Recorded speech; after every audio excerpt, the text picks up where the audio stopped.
부르면서 수요일에 시작하겠습니다. 75장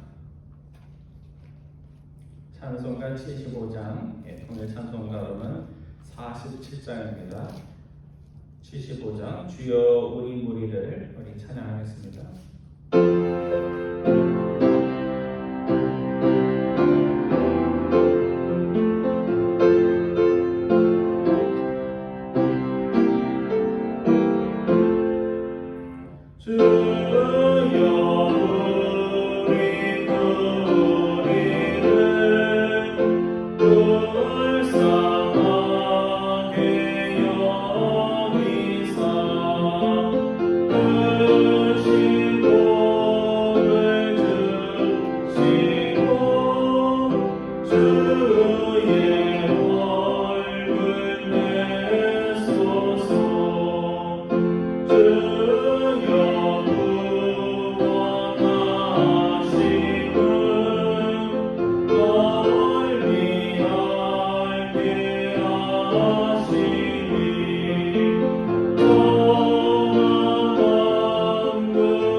하나님께서 또 오늘 또 수요 아침 좋은 날을 허락하여 주셔서 함께 예배드립니다. 지금 우리 마음 모아서 아름다운 세계를 만드시고 그 세계를 돌볼 수 있는 막중한 책임을 주신 주님께 영광의 예배를 드리겠습니다.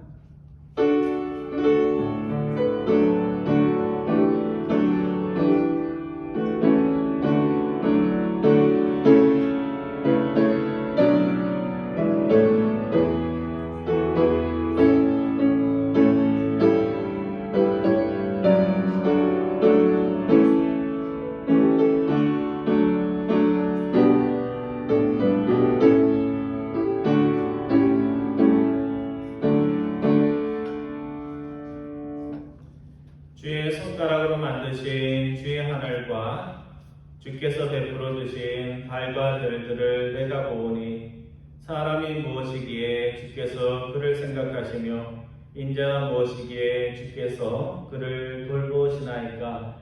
아름다운 세상의 창조주 되시는 하나님 아버지, 주님께서 저희들 사랑하여 주셔서 세상 속에 살아갈 때 저희 보호하여 주시고 또 이 수요 아침 주님 앞에 나와 주님을 찬양하며 주님의 말씀을 들으며 예배드릴 수 있도록 인도하여 주심을 감사드립니다. 사방 어디를 둘러보아도 하나님의 손가락으로 만드신 만물의 아름다움이 저희의 눈에 들어옴을 주님 앞에 고백을 드립니다. 아름다운 세상에 태어나서 주님의 선한 것들, 아름다운 것들을 바라보며 함께 살아갈 수 있도록 인도해 주신 하나님 아버지, 피조물 세계의 맏형으로 저희를 창조해 주신 하나님의 그 사랑과 기대와 막중한 책임들을 저희들이 기억하며 하나님께서 아름답게 만드신 세상을 아름답게 돌보는 하나님의 형상으로서의 저희들 될 수 있도록 인도하여 주옵소서. 이 시간 소수의 무리들이 함께 모여 찬양하며 말씀을 들으며 우리의 삶을 돌아봅니다. 우리 한 분 한 분에게 은혜 허락하여 주시고 또 하나님께서 큰 영광 받으시는 예배 될 수 있도록 인도하여 주옵소서. 감사드리오며 우리 주 예수 그리스도의 이름으로 기도드리옵나이다. 아멘. 예, 우리 다 같이 일어나셔서 우리 찬양하겠습니다. 찬송가는 70장입니다. 찬송가 70장, 통일 찬송가는 79장인데요. 70장 피난처 있으니 우리 찬양하겠습니다.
찬송가들이 나오는 교동문 우리 함께 기록합니다. 교동문 53번.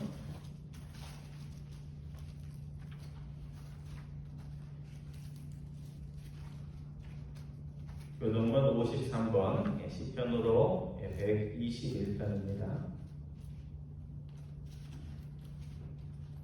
교동문 53번입니다. 내가 산을 향하여 눈을 들리라. 나의 도움이 어디서 올까? 나의 도움은 천지를 지으신 여호와께서로다. 여호와께서 너를 실족하지 아니하게 하시며 너를 지키는 이가 졸지 아니하시는도다. 여호와를 지키시는 이는 졸지도 아니하시고 주무시지도 아니하시리로다. 여호와는 너를 지키시는 이시라. 여호와께서 내 오른쪽에서 내 그늘이 되시나니 낮에 해가 너를 상하게 하지 아니하며 밤에 달도 너를 해치지 아니하리로다. 여호와께서 너를 지켜 모든 환난을 면하게 하시며 또 내 영을 지키시리로다. 여호와께서 너의 집을 지금부터 영원까지 지키시리로다. 아멘. 자리에 앉아주시기 바랍니다. 이 시간 우리 두 가지 기도 제목 가지고 함께 기도하기 바랍니다. 하나님께서 저희들을 위해서 아름다운 세상을 만드시고 또 세상을 잘 다스리고 책임지라 하셨습니다. 피조세계의 맏형인 우리들이 하나님께서 지으신 이 만물을 하나님 원래의 뜻대로 질서와 조화의 세상으로 잘 가꾸며 이끌어 나갈 수 있도록 기도해 주시기 바랍니다. 두 번째, 우리 교통사고로 입원한 우리 조혜수 집사님 딸 킴벌리가 어제 수술을 했습니다. 겉보다 속이 상한 곳이 많고 이것저것 수술한 곳이 많습니다. 어려운 수술을 한 킴벌리가 예전에 건강한 몸으로 회복될 수 있도록 또 우리 조혜수 집사님 그 가정 위해서 기도해 주시기 바랍니다. 우리 두 가지 기도 제목 놓고 함께 기도하겠습니다. 사랑의 하나님 감사드립니다. 저희들이 무엇이 가운데 주님께서 살아가여 주셔서 주님의 만드신 그 아름다운 하늘과 땅 모든 기적물들을 보면서 그 아름다움과 그 선함 속에 살아갈 수 있도록 저희들이 이 땅에 보내주심을 감사드립니다. 저희들 하나님의 백성들 한 분 한 분들이 우리가 살고 있는 세상의 아름다움과 그 조화로움과 질서에 감탄하는 정말 아름다운 예술가와 같은 마음들 될 수 있도록 인도해 주셔서 이 땅에 와서 험한 마음을 가지고 살다 쓸쓸히 세상을 떠나는 자가 아니라 정말 하나님이 만드신 아름다운 세상 속에서 아름다운 삶을 살며 행복한 삶을 살며 하나님께 아름다운 찬양을 부르다 주님의 품으로 가지고 들어갈 수 있는 하나님의 백성들 될 수 있도록 인도하여 주옵소서. 창세기 1장의 말씀을 통하여 저희들에게 기존의 만병으로서 저들을 잘 다스리며 돌보라는 정의의 직분을 받은 저희들임을 주님 앞에 드립니다. 저희들 마음에 선한 마음 허락해 주셔서 곁에 있는 이웃들을 잘 돌볼 뿐만 아니라 저희들이 지금까지 관심을 가지지 못하고 또 좋게 대우하지 못하였던 또 피조물의 다른 생명체들과 또 말을 하지 못하는 생물들까지 또 길의 풀들까지 잘 마음 쓰며 잘 돌볼 수 있는 하나님의 백성들 될 수 있도록 인도하여 주옵소서. 이 시간 우리 주에서 집사님의 딸 김건희가 분의 사고로 많이 다쳐서 어제 수술을 받았습니다. 주님께서 어려운 가운데서도 지켜주심을 감사드립니다. 주님 모든 치료의 과정 속에 주님께서 함께해 주셔서 우리의 모든 생명과 모든 것이 주님께 맡겨져 있음을 다시 한번 고백드리는 우리 주에서 집사님 믿음 가운데 소망으로 날잘 강할 수 있도록 인도해 주시고 모든 회복의 과정 속에 주님의 손길이 미칠 수 있도록 인도해 주셔서 예전의 건강한 모습으로 회복될 수 있도록 주님께서 은혜로 하여 주셔서 어려움 속에 또 하나님께서 저희들의 눈과 마음을 하나님을 향하여 볼 수 있도록 인도해 주십니다. 그 가정에 넘치는 은혜를 함께해 주셔서 육신의 어려움 속에 영원한 또 하나님을 향하여 새롭게 일어날 수 있는 귀한 가정 될 수 있도록 인도하여 주옵소서.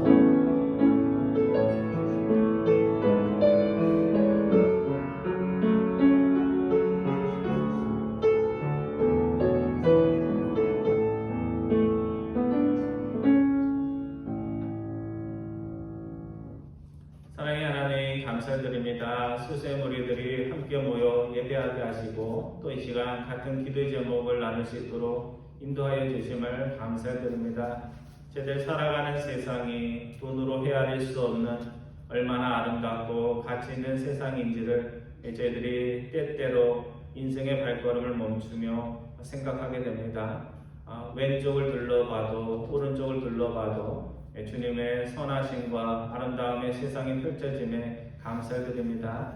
우리 하나님을 믿는 하나님의 백성들이 말하지 못하는 자연세계의 아름다움과 또 그들의 존재에 대해서도 항상 마음 쓸 수 있도록 인도하여 주셔서 저희들이 이웃을 섬기는 것처럼 말하지 못하는 자연세계의 신음과 아픔과 고민들도 헤아릴 수 있는 하나님의 피조물 될 수 있도록 인도하여 주옵소서. 저희가 맏형으로서 좋은 맏형이 될 수 있도록 주님께서 은혜를 베풀어 주옵소서. 특별히 주예수 집사님의 가정에 우리 킴벌리 딸, 소중한 딸이 또 사고를 당하여 어제 수술을 받았습니다.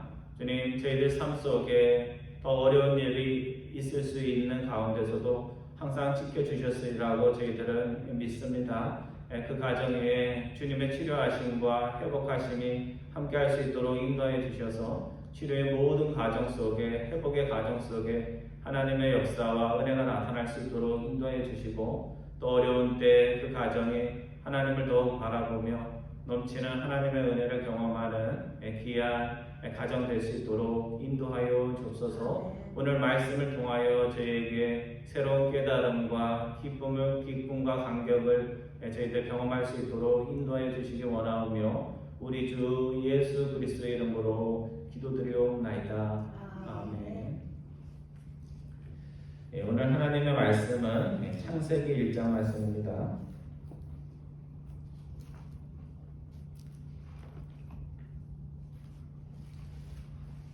창세기 1장 14절부터 오늘은 마지막 절 31절까지 교독을 하겠습니다. 14절부터 마지막 절 31절까지입니다. 제가 14절 보고 여러분들이 15절 봐주시기 바랍니다. 하나님이 이르시되 하늘의 궁창에 강명체들이 있어 낮과 밤을 나누게 하고 그것들로 징조와 계절과 낮과 해를 이루게 하라.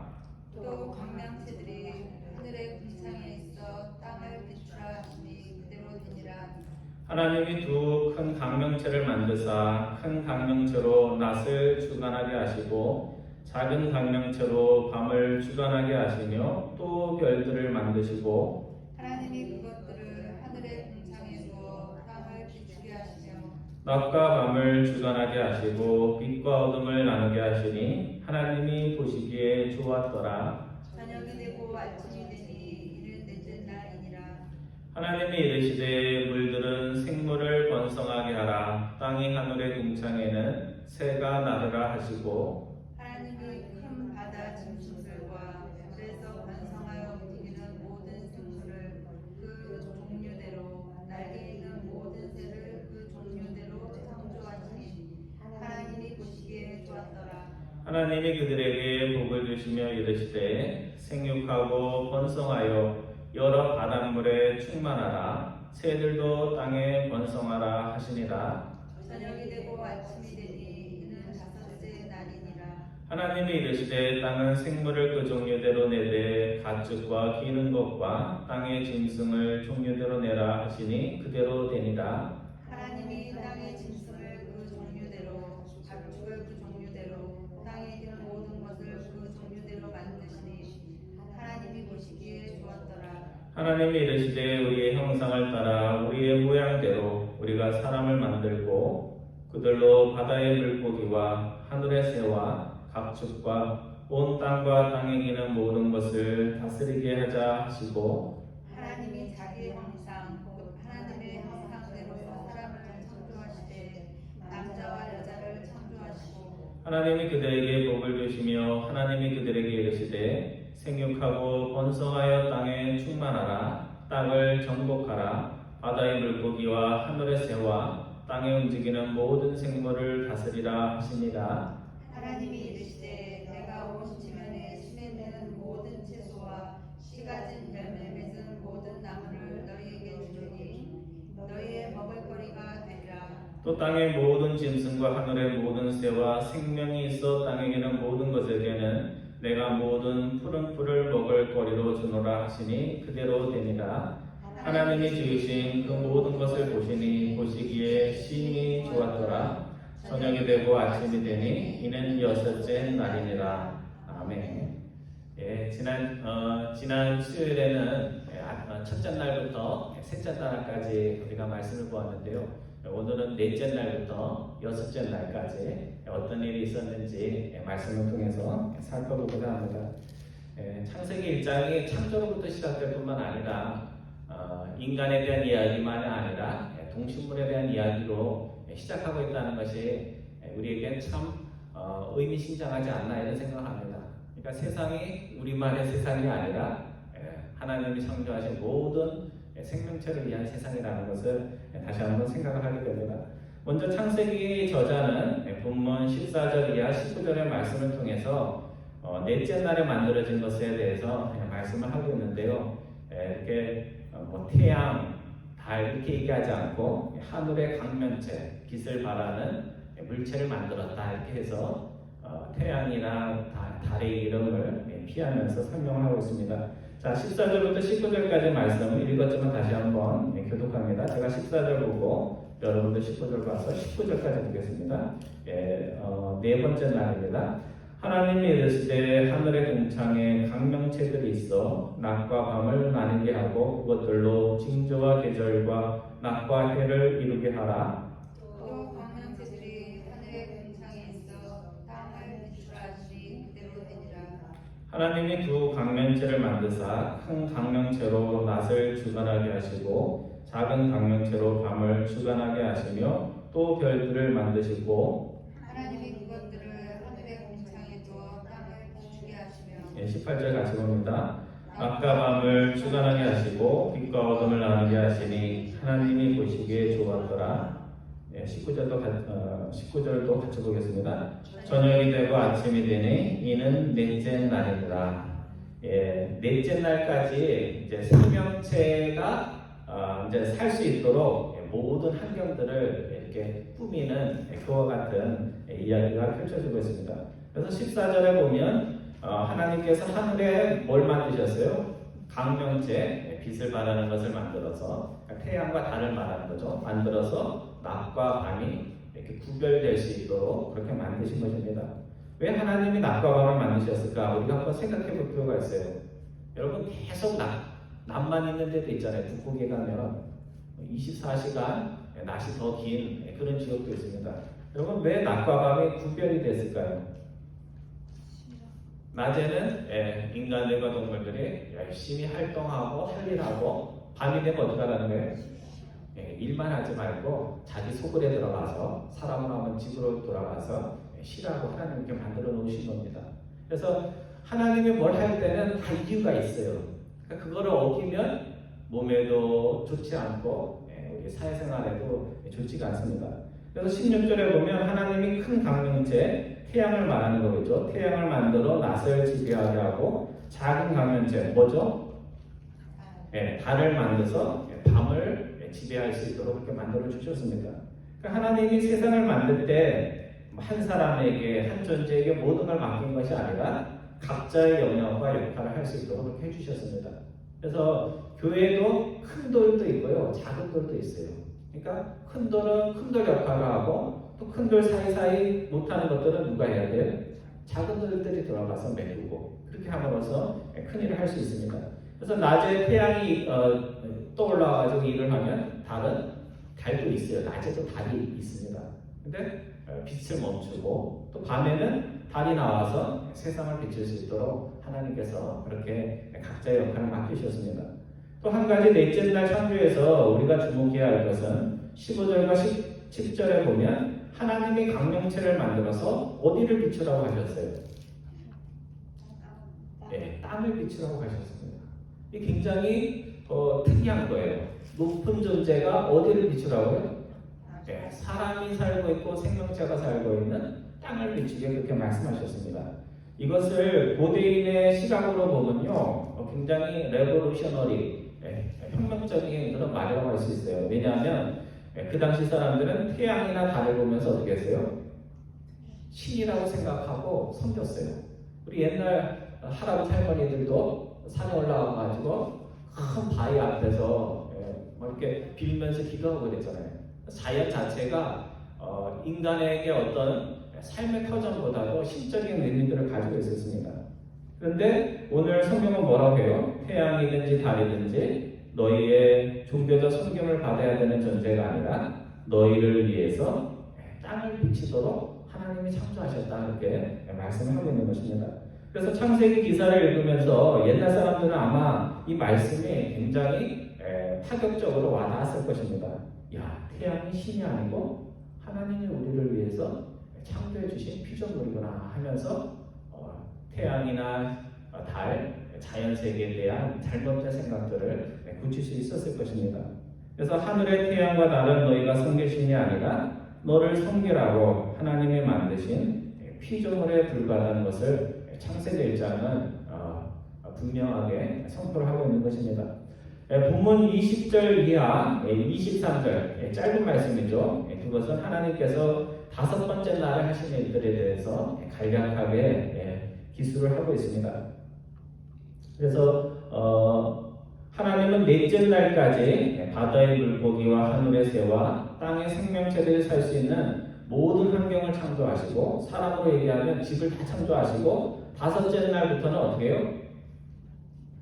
그 환경체, 비어있는 그 환경체, 하늘과 바다와 땅에 생명체가 없던 그곳에 생명체를 채워 넣으시는 그런 일들을 하게 됩니다.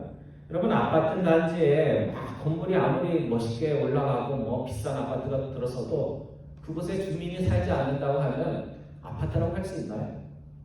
할 수 없죠. 아무리 잘 전화도 그 다음에 아이도 들어가고 할아버지도 가서 살고 할머니도 살고 사람이 살아야 그제서야 막 아파트다운 모습을 갖춰가듯이 그와 비슷한 일이 지금 벌어지고 있는 것입니다. 20절부터 23절까지 말씀 우리 한 절씩 교독하겠습니다. 제가 20절 봅니다.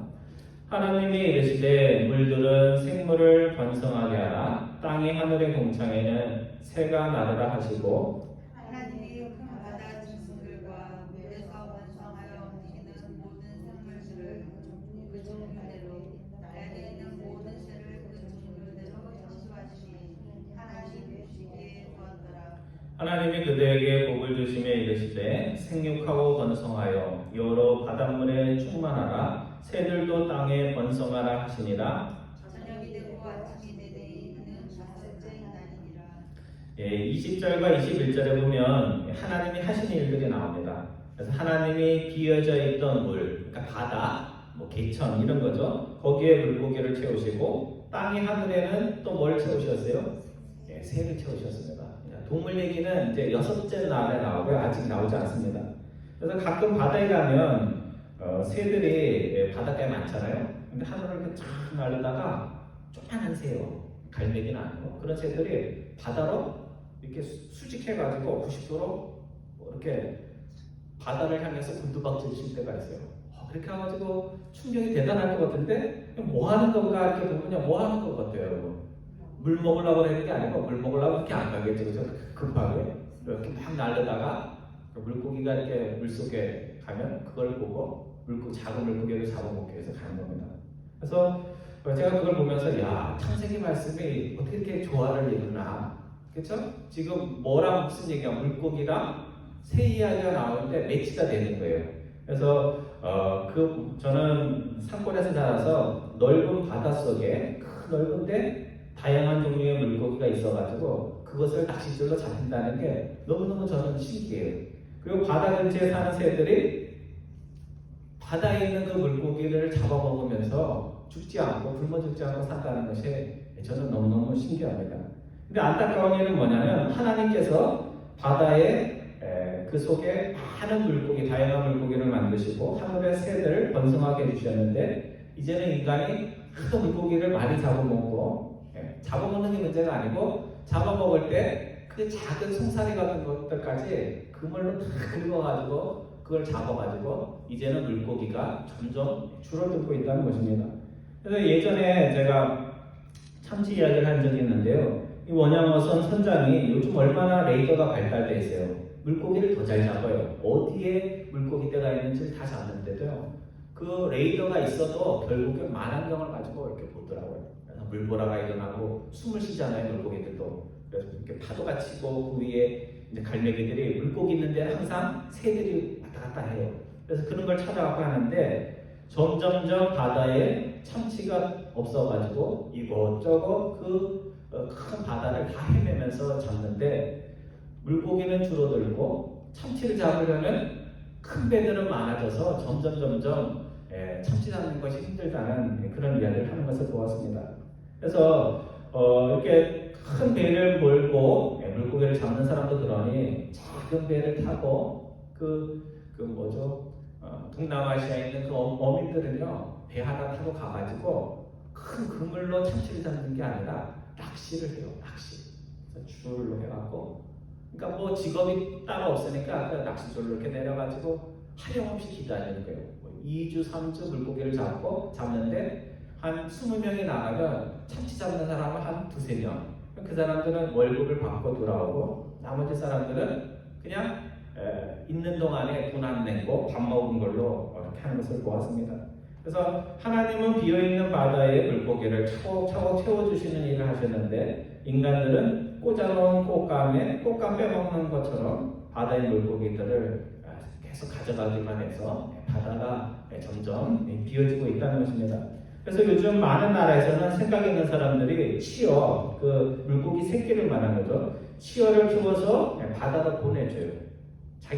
자기 나라에서 꼭 잡히는 것도 아닌데도 새끼를 이렇게 뿌려줘서 바다에 가서 커서 어민들에게 즐거움을 주라고 이렇게 풀어주고 넓은 바다에서 자유롭게 사는 큰 물고기, 참치는 큽니다. 그래서 이렇게 넓은 바다가 아니면 살 수가 없는데 그것들을 어떻게 좁은 공간에서 키울 수 있을지 그런 것들을 연구를 하고 있습니다.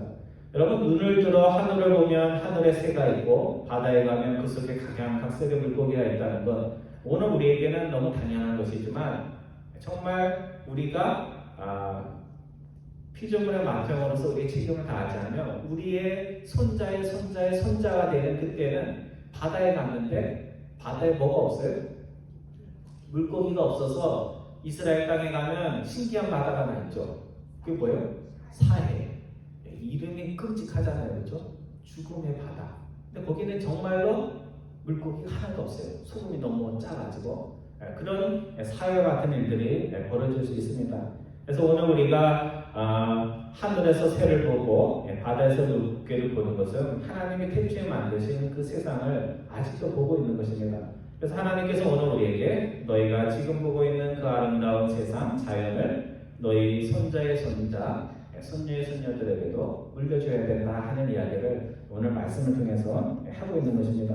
또 본문 24절부터 31절까지의 말씀은 하나님이 창조의 마지막 날, 7일을 빼면 이제 마지막 날이죠. 어떤 것들을 창조하셨는지, 그래서 창조의 기사 가운데 가장 길게 그 만드신 일이 기록이 된 것이 6째 날 이야기입니다. 먼저 하나님께서는 인간의 창조에 앞서서 땅에 사는 짐승들, 동물들, 기어다니는 것을 만드셨다고 말씀하고 있습니다. 제가 24절을 읽고 여러분들이 25절 말씀 읽어주시기 바랍니다. 하나님이 이르시되 땅은 생물을 그 종류대로 내되 가축과 기는 것과 땅의 짐승을 종류대로 내라 하시니 그대로 되니라.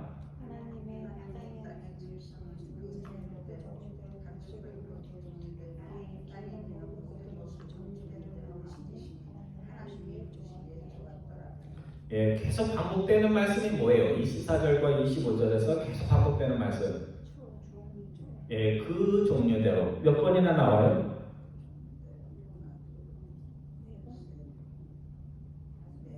5번이나 나와요. 5번. 5번이나 나옵니다.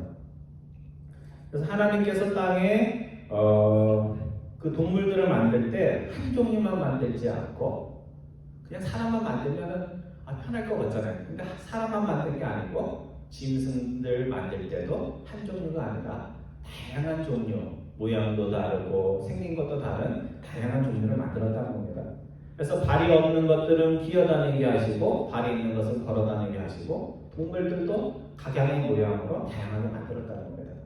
우리가 미국에 살면 이거를 가지고 뭐랄까 교훈을 얻을 수 있어야 돼요. 하나님은 한 종류를 원하시는 게 아니고 다양한 종류들이 공존하면서 사이좋게 사는 것을 보고 싶어 해요.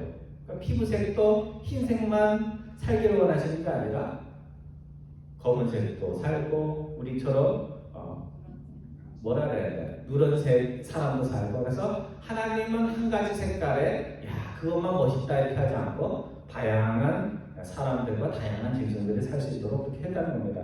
그래서 하나님이 만드신 각양의 생명체가 인간과 더불어 각자의 방식으로 살 수 있는 권리를 동물들과 식물들에게도 주셨다는 겁니다. 그러니까 우리를 위해서만 세상을 쓰면 안 되고 동물과 식물들에게도 그들 나름의 방식대로 살 수 있도록 공간과 환경들을 남겨두어야 된다는 이야기입니다. 본문 26절부터 28절의 말씀은 이제 비로소 인간 창조에 대한 말씀입니다. 그래서 창세기 1장의 말씀 중에 가장 자주 인용이 되고 가장 많은 신학자들과 신앙인들의 주목을 받은 것이 몇 절이라고요? 26절에서 28절까지 인간의 창조에 대한 말씀입니다. 우리가 잘 아는 말씀이죠. 26절부터 28절까지 다시 한번 교독합니다. 하나님이 이르시되 우리의 형상을 따라 우리의 모양대로 우리가 사람을 만들고 그들로 바다의 물고기와 하늘의 새와 가축과 온 땅과 땅에 있는 모든 것을 다스리게 하자 하시고 하나님이 자기 형상 곧 하나님의 형상대로 사람을 창조하시되 남자와 여자를 창조하시고 28절 말씀 같이 봅니다. 하나님이 그들에게 복을 주시며 하나님이 그들에게 이르시되 생육하고 번성하여 땅에 충만하라 땅을 정복하라 바다의 물고기와 하늘의 새와 땅에 움직이는 모든 생물을 다스리라 하십니다. 인간의 창조에서 눈에 띄는 게 있죠. 동물들은 그리고 무생물들은 그냥 말씀으로 창조를 하셨는데 인간에게는 뭐라고 얘기해요? 우리의 형상대로 우리의 모양대로. 우리는 누구예요? 하나님이시죠. 그래서 우리니까 삼위일체다. 예전에는 이제 그런 얘기를 많이 했는데요. 그런 의미라기보다는 하나님의 존엄함을 이렇게 표현하는 방식으로 그렇게 보고 있습니다. 그래서 하나님의 형상이 뭘까에 대해서는 너무나 많은 논의가 있었는데 아직도 한 가지 의견으로 일치가 되는 것은 아닙니다. 근데 여러 가지 해석과 의견들이 있는데 그 중에 하나는 고대 왕들이 타민족을 정복하고 나서 그곳에 가서 살 수는 없잖아요. 그렇죠? 자기 나라가 있으니까. 그러니까 자기 나라로 돌아온 다음에 거기는 내 땅이야. 그리고 내가 다스리는 나라야 하는 것을 표시하기 위해서 거기에다 뭘 세웠냐면 동상을 세웠어요. 그래서 동상을 세워놓으면 그 동상이 있는 곳에는 그 얼굴이 있을 거 아니에요. 거기는 내가 그곳에 없어도 내가 다스리고 통치하는 땅이라는 것을 말을 한 것입니다. 그래서 왕의 동상이 그 땅에 있다는 것은 의미하듯이 왕이 있다는 것을 의미하듯이 하나님이 자신을 대신해서 누구를 세웠다고요? 인간을 세우고 인간을 하여금 이제 하나님이 다스리지 않고 동식물 모든 것들을 인간이 다스릴 수 있도록 권한을 주시고 막중한 책임을 우리에게 주었다는 것을 의미합니다. 여러분 히브리 성경에서 우리가 십계명의 두 번째를 보면요, 뭘 하지 말라고 나와요. 첫 번째 계명이 나 외에 그리고 두 번째는 뭐예요?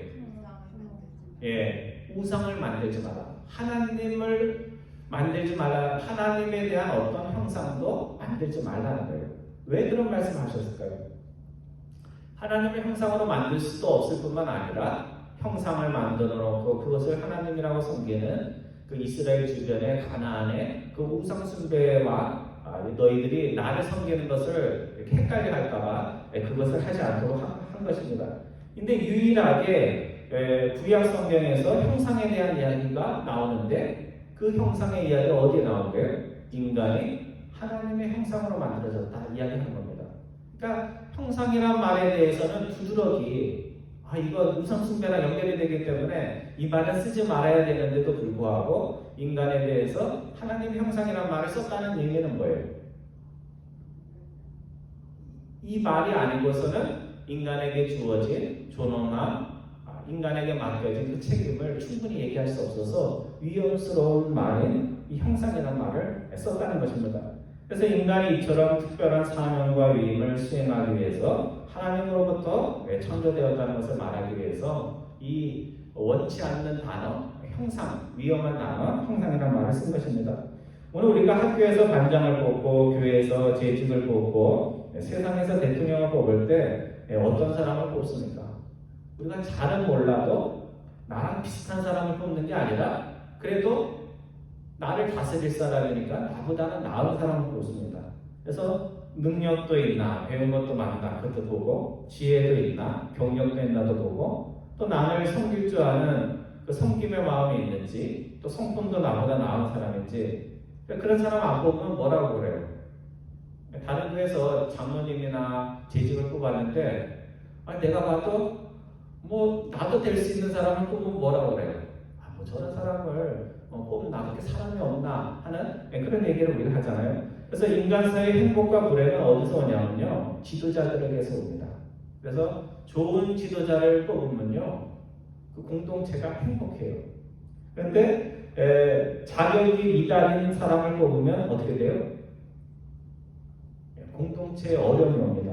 그래서 왕다운 왕, 다윗과 같은 왕이 세워지면 인간 사이는 행복해서 인간만 행복한 것이 아니라 인간의 다스림을 받는 동식물들의 삶도 편안합니다. 하지만 반대로 악한 목자와 같은 왕이나 대통령이 지도자가 되면 어떤 일이 벌어지냐면 그때부터 나라가 혼란스럽고 백성의 삶이 고단합니다. 사람의 삶이 고단하면 동식물의 삶은 어떨까요? 여러분 주인이 고단할 때 집에 있는 강아지에게 잘하겠어요? 지금 와이프랑 맨날 싸우고 남편하고 맨날 싸울 때 강아지 잘 돌보고 계세요? 그런 일이 없습니다. 그래서 창세기의 창조의 기사에 보면요, 하나님이 어둠과 빛을 나누고 땅과 바다를 구분하신 나누신 일들이 많이 나와요. 이 나누는 거는 우리 인간 사이에서는 좋은 게 아니잖아요, 그렇죠? 그런데 하나님은 나누실 때 왜 나누신 거예요? 하늘 궁창에 있는 물과 궁창 안에 있는 물, 또 바다와 육지, 물을 한 곳에 모아서 마른 땅이 나타나게 하신 이유가 무엇입니까? 하나님은 창조하실 때 그냥 보기 좋게 하려고 창조하신 것이 아니라 궁창 위에 바다와 궁창 아래 물을 나누고 이 모든 일들을 보면요, 결국은 마지막에 창조하실 동식물들과 또 인간의 잘 살 수 있도록 삶의 터를 마련하기 위해서 그 모든 일들을 하십니다. 근데 세상의 악한 지도자들은 창세기에 하나님이 하시는 일과 정반대 일을 합니다. 그래서 자신의 정치적 입지를 세우기 위해서 자꾸 나눠지지 않을 계층이나 사람들을 자꾸 나누고 분열하고 비립하게 만듭니다. 그래서 국민들이 막 싸우면서 그거를 이용해서 자신의 정치적 입지를 강화시켜요. 누군가가 생각이 나시죠? 누군가가 생각나죠? 그래서 선한 지도자 밑에서는 싸울 일이 있어도 싸우지 않아요. 대화로 풉니다. 그런데 악한 지도자가 되면 어떤 일이 벌어져요? 그냥 대화로 이야기해서 풀 수 있는 것들이 항상 이슈가 되고 갈등이 되고 대립이 됩니다. 그래서 하나님의 형상으로 창조된 인간이 형상이 무너졌던 죄인에서 다시 하나님의 형상으로 돌아오면 어떤 날이 일어날까를 우리가 추측해 볼 수가 있습니다. 그래서 우리가 죄인이 구원받고 하나님의 형상으로 회복이 되면 두 가지 일이 벌어져요. 첫 번째는 구원받은 우리들이 행복해집니다. 하나님과 행복하고 이웃과 행복하고 자기 자신과 행복해서 마음이 불안하지 않고 항상 기쁜 마음으로 형편이 어떻든지 살아갑니다. 두 번째는 인간이 구원을 받고 하나님의 형상으로 회복이 되면 누가 덕을 보냐면 오늘 창세기에 나오는 식물들, 동물들이 혜택을 봅니다. 사람이 자기가 배가 부르면 집에서 키우는 동물들한테 잘할 것 같아요? 못할 것 같아요? 잘해요. 왜 요즘 한국에서 고양이 꼬리에 불을 붙이고 막 개를 차에 끌고 가고 왜 그런 일들이 그것도 청소년들 사이에서 일어날까? 왜 그럴 것 같아요? 하도 스트레스를 받아서 그래요. 집에 가면 엄마가 공부하라 그러지, 학교 가면 공부 못한다고 서열을 세우지. 이런 스트레스들이 결국은 자기 스스로 행복하지 못하니까 동물들에게도 못하는 것입니다. 그래서 인간이 하나님의 형상으로 회복이 되면 자기 자신에게 맡겨진 그 역할을 잘해서 인간의 지배를 받는 다른 생명체들, 동물들, 하늘의 새들, 물고기들의 삶이 편안해집니다. 그래서 다섯째 날의 축복의 말씀과 여섯째 날의 축복의 말씀에서 우리가 주목할 게 하나가 있는데요. 그것은 하나님께서 하늘의 새, 그리고 바다의 물고기, 그리고 마지막에 창조된 인간에게도 다 번성하고 충만하라 이렇게 하나님께서 복을 주셨는데 빠진 존재들이 있어요. 그게 누굴까요? 바다의 물고기, 하늘의 새, 그리고 땅의 인간. 그러면 빠진 존재가 뭐예요? 하나님의 블레싱을 받지 못한 존재가 누구예요? 땅의 짐승들이에요. 땅의 짐승들과 기어다니는 동물들에는 그 말씀이 없습니다. 찾아볼게요. 22절에 보면 누가 하나님의 블레싱을 받아요? 22절에 보면 바다의 물고기, 그리고 순서가 하늘의 새, 그것이 블레싱을 받습니다. 28절에 보면 누가 블레싱을 받아요? 인간이 생육하고 번성하여 땅이 충만하라는 하나님의 블레싱, 축복을 받습니다. 근데 25절에 보면 좋았다는 말씀은 있는데 충만하고 번성하라는 말씀이 없어요. 그래서 땅의 짐승들한테는 블레싱이 없습니다. 그러니까 궁금하죠, 그렇죠? 왜 바다의 물고기도 하나님의 블레싱을 받고 하늘의 새도 충만하고 번성하라는 말이 있는데 인간과 같은 공간에 사는 짐승들 또 땅에 기어가는 것들에게는 이 말이 생략되었을까? 장신대 구약 교수인 백기수 교수님이 이것에 대해서 설명을 했는데요. 육지동물과 인간은 같은 땅을 공유하고 서로 경쟁 관계 속에 살기 때문에 하나님이 인간을 더 배려해서 땅의 동물들에게는 인간이 번성해야 되니까 동물들 너희들을 번성하라 이 말을 아마 뺐을 거다 그렇게 쓰고 있습니다. 그러니까 인간이 동물을 통치해야지 동물이 인간을 통치하는 그런 일은 일어나지 말아야 된다고 말씀을 하신 것입니다. 여러분 어릴 때 이게 1968년인가 그때 만들어진 영화래요. 혹성 탈출이라는 영화 보신 적 있으세요? 혹성 탈출. 그게 뭐냐면요. 미국의 우주선을 탄 어떤 우주인이 불시착 사고가 나가지고 다른 혹성에 이렇게 도착을 하게 되는데요. 거기를 갔더니 인간이 문명을 이루고 세상을 지배하는 것이 아니라 누가 세상을 지배하냐면 외계가 아니라 원숭이가 지능이 좋아가지고 인간들을 동물원에 가둬놓고 우리가 원숭이한테 하는 그 행동을 원숭이들이 인간에게 하는 그런 이야기입니다. 그래서 저는 혹성 탈출 보면서 참 마음이 되게 불편하더라고요. 인간이 저기 있어야 돼, 밖에 있어야 되는데 동물은 밖에 있어야 되는데 원숭이처럼 된 것을 보면서 사실은 그 영화가 보통 영화가 아니라는 생각이 들었습니다. 그래서 우리가 인간의 입장에서만 세상을 볼 것이 아니라 원숭이의 입장에서 그 다음에 우리로부터 박해를 받는 애완견이나 이런 입장에서 세상을 좀 볼 필요가 있습니다. 그래서 하나님이 오늘 땅의 짐승을 다스리도록 하는 그 일을 우리에게 맡겨놓으셨다는 것은 너희만 특별하다는 의미가 아니라 너희는 그들을 다스릴 만큼 지혜롭고 성품 좋고 선한 존재가 되어야 한다는 어떤 도덕적 그런 권위의 말씀이 담겨져 있는 것입니다. 그래서 예수님이 선한 목자와 사건 목자를 얘기할 때 이렇게 얘기하잖아요. 자기 양이 위험할 때 도망치면 사건 목자가 되는 것이고 자기 양이 위험을 당할 때 자기의 목숨을 불사하면서 양을 지키는 자는 선한 목자라고 이야기를 하는 것입니다. 그래서 창세기 1장 28절에 보면 정복하라 다스리라는 말이 사납게 전쟁에서 정복하고 다스리는 그것만을 생각하면 절대로 안 되고 선한 뜻으로 해석을 해야 됩니다. 그래서 너희는 다른 생명체를 억압하고 그들의 삶을 고단하게 하는 존재가 되지 말고 그들과 함께 공존하면서 그들의 고단한 삶을 편안케 해주는 그런 인간이 되라 하는 말씀이 담겨져 있는 것입니다. 그래서 비유로 보면 예수님이 우리의 맏형이 되어 주셨던 것처럼 너희는 피조세계의 맏형과 같은 존재가 되라는 그런 말씀입니다. 여러분 맏형이 좋은 맏형이 있고 동생들 불편하게 하는 맏형이 있잖아요, 그렇죠? 그러니까 너희는 동생들 괴롭히는 맏형 되지 말고 동생들 어려운 일이 있으면 그것들을 챙겨주는 좋은 맏형이 되어야 하는 것처럼 자연세계에 그런 사람이 되라는 그런 말씀입니다. 성도여러분, 하나님은 모든 것을 다 창조하시고 나서 본문 31절에서 뭐라고 말씀하세요? 보시기에 딴 데는 뭐라고 나와요? 그냥 좋았다 이렇게 나오는데 모든 것을 다 창조하시고는 마지막 6번째 날에는 모든 것을 보시기에 심히 좋았더라 이렇게 되어 있습니다.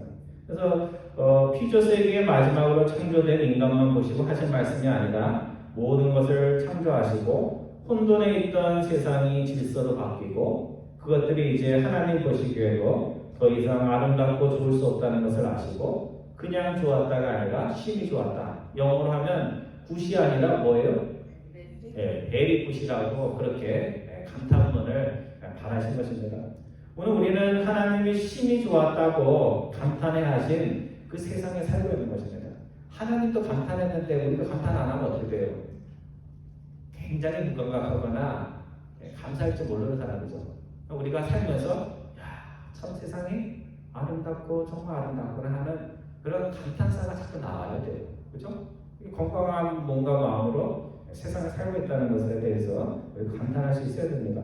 그래서 심이 좋은 세상에 심이 좋은 모습으로 창조된 우리들이 원래 아름다운 형상으로 지어졌던 우리들을 기억하면서 내가 맏형으로서 해야 할 일이 무엇인지를 우리가 자꾸만 생각을 해야 됩니다. 그래서 나를 통해서, 크리스천을 통해서 누가 행복해야 돼요? 여러분, 크리스천을 통해서 누가 행복해야 돼요? 내가 행복하기 이전에 이웃과 내 주변에 있는 사람이 행복해야 하듯이 크리스천인 내가 행복함으로 말미암아 우리 동식물들, 우리가 함께 살아가는 인간이 아닌 모든 존재들이 행복해질 수 있는, 그래서 창조주 하나님께서 우리에게 맡기신 그 창세기의 그 사명들, 소명들을 잘 감당하는 여러분과 저 되기를 주님의 이름으로 축원드립니다. 기도하겠습니다.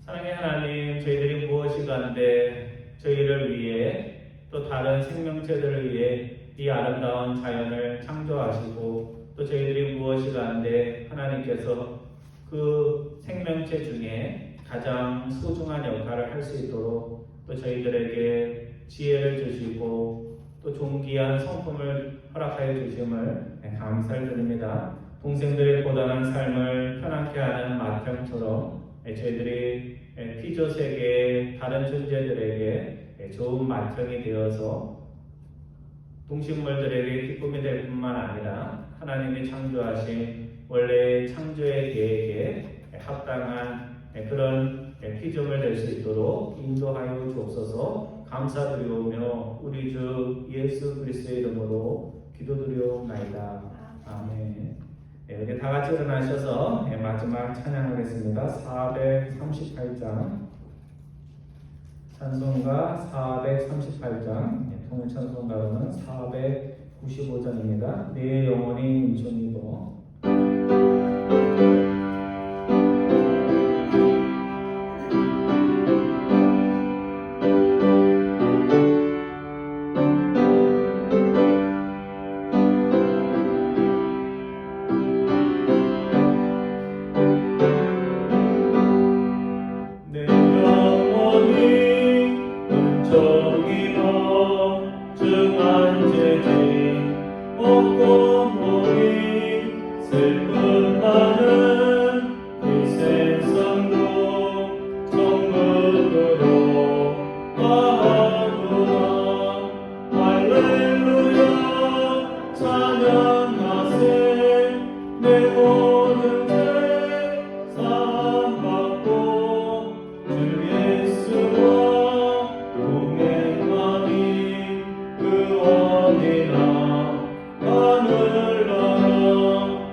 이제는 우리 주 예수 그리스도의 은혜와 하나님 아버지의 극진하신 사랑하심과 성령님의 새롭게 하시는 역사가 오늘 창세기 1장의 인간의 창조의 말씀을 통하여 저희들이 좋은 맏형과 같은 역할을 감당하기 위해 창조되었음을 마음에 새기며 피조 세계의 모든 존재들에게 좋은 맏형 되기를 마음에 다짐하는 사랑하는 모든 교우들 위해, 그리고 오늘 어제 수술을 받고 치료 과정 속에 있는 우리 조혜수 집사님의 딸 킴벌리 위해, 그 가정 위해 지금으로부터 영원토록 함께 하시기를 축원하옵나이다.